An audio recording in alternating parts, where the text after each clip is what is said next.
What if I told you there's a simple psychological rule that pretty much governs all of your motivation? Well, today, we're not just going to talk about it, we're going to break it down into a practical, step-by-step guide you can start using, like right now. Our story starts back in 1998 with this really fascinating study from Columbia University. A researcher named Claudia M. Mueller took a bunch of fifth graders, and with a pretty simple experiment, she stumbled onto a core secret about what makes us either try harder or just give up. And here's the crazy part. It all boiled down to how the students were praised. I know, it sounds so innocent, right? But the study showed that one specific type of praise could actually crush a kid's drive to succeed. I mean, that's a huge claim. So let's see how they figured this out. Okay, so the setup was simple enough. A big group of students, they were all given some really tough puzzles to solve. And here's the key part. No matter how they actually did, every single kid was told they did great, way better than most other kids. The real experiment, though, started right after they got that good news. This is where it gets interesting. They split the kids into two groups. Group 1 was told their success was all about their effort. They heard, "You must have worked really hard." But Group 2? They were praised for their natural ability. "You must be really smart."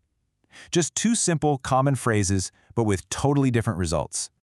So with those different words of praise still fresh in their minds, the students were given a choice for the next round. Did they want to try an easy puzzle, a medium one, or a super-duper challenging one? You know, their choice was about to reveal everything.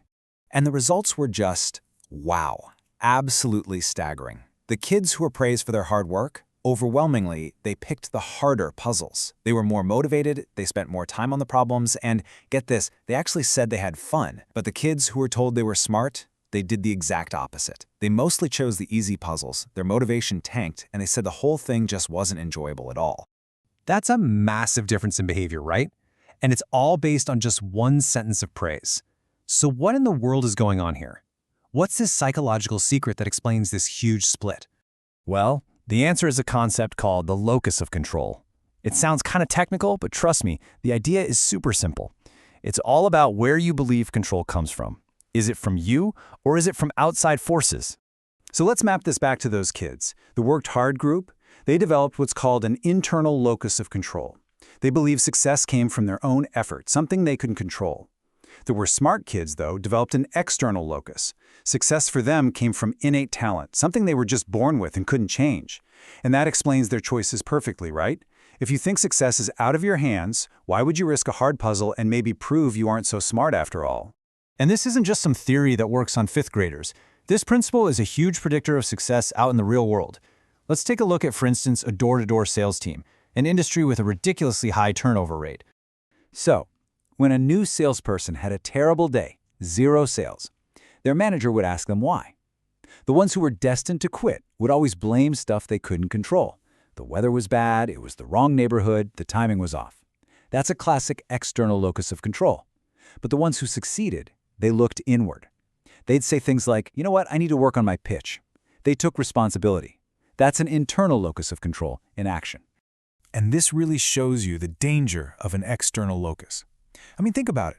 If you truly believe the world is just happening to you and your efforts don't really matter, then of course you're going to stop trying. Why would you put in the work? That mindset is the ultimate motivation killer. Okay, so how do we fight this? How can we actively build a strong internal locus of control so we stay motivated? Well, that's exactly what we're going to get into right now with this practical guide. It all boils down to a really simple, repeatable 4-step method. The whole goal here is to consistently solve problems in your own life and, this is the important part, give yourself the credit for it. This process literally builds the belief that you are in the driver's seat. So to make this super clear, let's walk through these 4 steps with a common problem that, let's be honest, a lot of us have, just struggling to get a good night's sleep. Step 1, super easy. You just pinpoint the problem without blaming anything or anyone else. Just a simple, straightforward observation. So for our case study, it's just, I struggle to fall asleep at night. That's it. Okay, step 2 is where you get proactive. Instead of just complaining about it, you actually go out and research solutions. So for our sleep example, a little digging might turn up 3 things. Get more sunlight in the morning, stop using your bed for anything but sleeping, and put a blue light filter on your phone at night. Step 3, this is the action part. You don't just know the solutions, you actually do them. You make a real plan to get that morning sun. You stop scrolling TikTok in bed, and you install that filter. You're putting your research into practice. And now for step 4. And listen, this is honestly the most important step of them all. After you've put your plan into action, you have to consciously connect what you did to the result you got.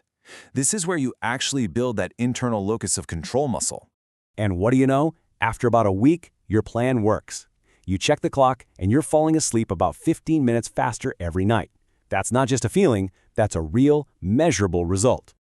And right here, this is the moment for that crucial final step. You have to literally tell yourself, wow, that wasn't just luck. It was because of the changes I made, because of the effort I put in, that I am sleeping better now. You have to give your own actions the credit.